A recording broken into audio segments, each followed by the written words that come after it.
আজকে তোমাদের সাথে আমার খুব প্রিয় একটা ডিমের রেসিপি শেয়ার করছি। এখানে ৩টে ডিম সেদ্ধ করে নিয়েছি, একটা আলু কুচিয়ে নিয়েছি, একটা পেঁয়াজ কুচিয়ে নিয়েছি। এর মধ্যে জিরে গুঁড়ো, ধনে গুঁড়ো, লঙ্কা গুঁড়ো, তারপর একটুখানি সর্ষে বাটা, নুন আর সর্ষের তেল, এই সব জিনিস দিয়ে খুব ভালো করে ম্যারিনেট করে নিচ্ছি।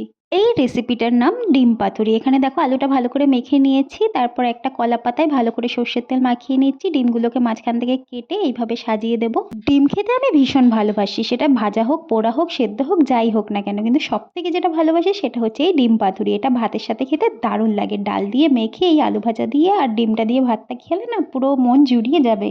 ডিমের উপর ম্যারিনেট করা আলুটা দিয়ে গ্যাসে বসিয়ে দিলাম, তারপর ঢাকা চাপা দিয়ে কিছুক্ষণ কুক করলাম। তারপর পাতাটাকে এইভাবে উল্টে দিতে হবে। একটা পাশ দাগ লেগে গেছে, দেখো আমার সর্ষেটা দেওয়া একটু কম হয়েছে, ওই জন্য একটু ছাড়া ছাড়া লাগছে। আর একটু সর্ষে দিলে আরও ভালো হতো।